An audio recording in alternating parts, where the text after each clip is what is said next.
Welcome to my kitchen. I was born and raised in the South, in the city, and now I live in the Midwest, on a farm, and I love it.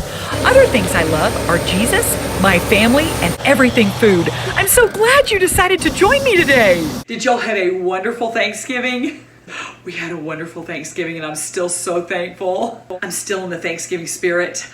Y'all should tell someone you are thankful for them today or every day. This recipe that I'm going to show y'all today is one of my favorite recipes of all time. It is chicken strudel. Let me show you what you'll need. Chicken, phyllo dough, celery, butter, basil, onion powder, parsley, salt and pepper, heavy cream, chicken broth, and egg. Hey y'all, did y'all have a wonderful Thanksgiving? I hope y'all had the best Thanksgiving. I feel so refreshed after Thanksgiving break and seeing my giant family. And we laugh so hard when we're together and we love each other. It's really fun. And we eat. Woo! We can eat. Can anybody relate out there? After Thanksgiving, I feel like I need to fast and pray, of course, for a few days. I've never done it. I have fasted and prayed before, just not after Thanksgiving. Maybe I should. It was so great to see my family. We are super close and I am crazy about all of them. I always feel spoiled by God for giving me the parents and siblings that I have and people that marry into our family. We just love. But I have rested up after Thanksgiving and I am ready to cook again. I'm always ready to cook. I'm not always ready to clean up the mess that I make, which is large. Ever since the girls were little, we would have a Christmas Eve candlelight dinner. And even when they were tiny, they loved having candlelight dinner. And Rick was always so worried there was gonna be a fire. There was never a fire. This recipe is one of my favorites from one of my favorite cookbooks from my sweet friend Shelly from college. And I love using it. She got it for us when we got married. Chicken strudel. I always called it chicken strudel with bechamel sauce. I checked that today. It's bechamel sauce. Who knew? Not me. So I want to call it bechamel sauce because that's what I've called it for so many years. But I probably should start calling it the correct name, bechamel sauce. Do y'all ever do that with words? This takes a bit of work, but it's so worth it and it is so good. Okay, y'all, the first thing we do to make our chicken strudel is we saute 1.5 cups of celery chopped in butter. I went ahead and chopped my celery. Rick was watching these shows with me and he's like, "You're chopping and you're not watching." It terrifies him. Bless his heart. So I thought maybe I'd try to chop before the show started. You're supposed to be sauteing this and getting the celery really soft. And then I put my celery in my cute little cat cups from Shanny. I went ahead and purchased some onion powder instead of onion salt, so I would have some. And also, you can chop an onion and saute an onion in here with your celery. My family doesn't like thick pieces of onion, so I just use onion powder. That's about a teaspoon. I'm stirring with my spoon from Israel out of olive wood. Woohoo! Then I'm gonna add my chicken broth, and it's just 3 tablespoons, but you know, you can do a little bit more because obviously you're gonna be cooking it and some of the liquid is gonna come out. I got this giant thing of chicken broth. I'm gonna have to make something else with it. I can't wait. Then we're going to add 3 cups of chicken that's cooked. And y'all, I've just started cooking my chicken when I get it, and then I freeze it, and it's always there. I haven't always been able to do that. When the girls were living at home, I couldn't do that. I probably could, but I wasn't that organized. Y'all can double or triple this recipe if you want to, since you're doing it anyway. I'm gonna add 3 tablespoons of chopped parsley. This is just from the container, not fresh. You do you. Using my little kitty tablespoon from Shanny. Woo, that's a lot. I put a little extra parsley in there because yum, and it also adds a lot of pretty color. That parsley makes it smell so good. I always think I'm gonna run out of parsley, so I always overbuy parsley. So I have several containers half used. I just thought I would show y'all all of my parsley containers. I do not want to run out of this. I'm gonna add more chicken broth because it seems a little dry. Then I'm gonna add some salt and pepper. So fun with the grinder. I still haven't learned how to catch it in one hand. Let's try. Oh, that was two hands. I'm gonna have pepper all over my floor. That was sort of it. I don't think it made a full turn. Yes. Okay. My liquid is absorbed, and so I'm gonna take it off the heat. Now that it's taken off the heat, I'm gonna add one beaten egg. Now I'm gonna mix it up with my cute little whisk I got at TJ Maxx. Take it off the heat and mix it in and set it aside. Then we get to work with phyllo dough. Some people call it phyllo. I actually typed this into the pronunciation app I have and it said Phyllo. So I'm thinking of my sweet brother-in-law, Phil. This is Phyllo dough. You call it what you want to. It's wonderful. I love working with this. And my girls through the years have loved helping me make this. And it's always super messy and super fun. I'm gonna start by melting 2 sticks of butter in the microwave in my bowl from Anthropology, right here.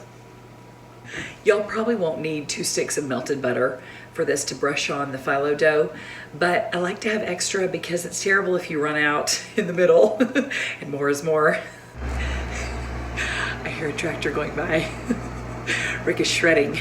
I always like to have everything ready when I work with phyllo dough because it dries out so quickly. I have my chicken set aside ready to put on when I need it. Okay, here we go. I'm just gonna unroll it. And you can use this as your base if you want to, or you can put parchment paper down, whatever you wanna do. I need 6 sheets for this. I'm gonna put parchment paper down. It's very delicate. It's so fun. I've already torn it. It's okay. I slide a piece over and I try to just get 1 piece, but sometimes you're gonna get 2 and that's okay too. I got my bowl a little hot when I was microwaving my butter. I was a bit overzealous. Y'all know me, right? Paint the butter onto the phyllo dough. Be sure and get around the edges. I've used several pastry brushes through the years, but my favorite is this little one from TJ Maxx and it's rubber. Can y'all see? It works so well and it cleans up so well. If it has a few wrinkles in there, no problem. Now I'm adding my 3rd sheet. Oh, that one went on great. Be sure to butter in between each sheet. I got 2 sheets that time. No worries. It tears so easily, but again, don't stress. This is super fun. It's gonna be so good and you can't mess it up. All right. Do you see why you wanna have melted butter at your fingertips? This is my final sheet. I'm gonna put the butter on, then I'm gonna add the filling. Now I'm ready to add my filling onto my phyllo dough stack. I'm just gonna put it down the middle. Be sure and leave some on the edges for folding it over. Now I'm gonna fold over the ends first, about 1 inch. See that? I'm folding down the other end. Then on the sides, roll it up. That is beautiful. Now I'm gonna transfer it onto my baking sheet. Actually, I'm gonna take this close to my baking sheet to transfer it. Do y'all see that? Isn't that pretty? It smells so good. I'm ready to do my 2nd roll. You just take your sheet, move it over, brush it with butter. I'd like to know how they make phyllo dough sometime. It is so thin, look. My girls always helped me make this growing up and they loved playing in the melted butter and painting.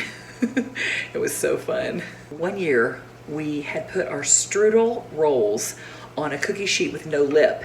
And so while we were visiting, the butter seeped out and burned to the bottom of the oven and the whole upstairs was black with smoke. And we had to have our Christmas Eve dinner in the downstairs. We will never forget that. Do y'all see how sometimes my phyllo pastry is not lining up with the one below it? That's okay too, because you're gonna roll it up. I'm about to use these 2 sticks of butter, so I'm gonna put that in the recipe that you do need 3 sticks of butter for this. This phyllo dough is like paper. You could probably do all kinds of crafts with this phyllo dough. The box says keep frozen, but I thaw it in the refrigerator and keep it there for a few days, so I'm not a rule follower. Y'all know this. I'm ready to put in my filling. Again, just fold the ends first. Fold the other end. Fold the sides. One side over and then just roll it up. Ooh. This is a lot shorter than my other one. They don't have to match. I'm gonna put it on my cookie sheet with the other one. Then put a couple of slits in the top of each one before you bake it. It's so pretty and it makes it so gourmet. Now we're gonna put these in the oven for 40 minutes at 350, and it's time to dance.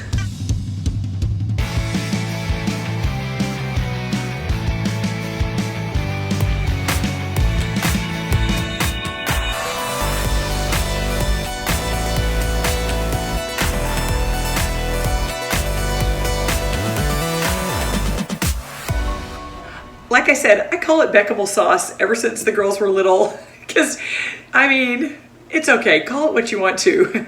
Shakespeare said a rose by any other name would smell as sweet, so Béchamel, Béchamel, bet you're gonna love this recipe. I'm gonna put a stick of butter in here. Okay, so I put my stick of butter, and I'm gonna put a 1/3 cup of flour. Look at this cute little cup Shani gave me. Woohoo, meow. Then I'm gonna whisk that in and make a roux. I told y'all about a roux last time, remember? Butter, flour, whisk it in, and then add heavy cream or milk or half and half or whatever you want to do. You can start any sauce this way. It is so easy and so good. So if there's ever a sauce that you cannot buy and you think, I need to make that sauce, you can make this sauce just by starting this way. I believe in you. I think waiting for butter to melt is the same thing as watching a pot waiting for it to boil. Waiting makes you stronger, says Isaiah. Now I'm gonna add my heavy cream, and you can add about 3 cups. I'm also afraid I'm gonna run out of cream all the time, so I get extra cream. And you can use it for so many things. Keep whisking. It's gonna cool off because of the cream, but don't worry, it'll turn out great. We'll add a little shake of onion. Then I'm gonna add a little basil, about a teaspoon. Oh, that was so much. It's okay, I love basil. That seemed like 1/4 of a cup. It'll be fine, don't worry. This is thickening up so beautifully. If you just sit here and stir it, it will get so thick and so perfect.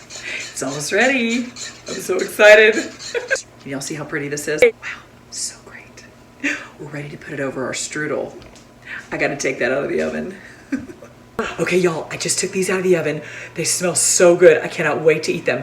But first, we're gonna put some Béchamel sauce on there. I want to show y'all though. These are all the memories of Christmas Eve.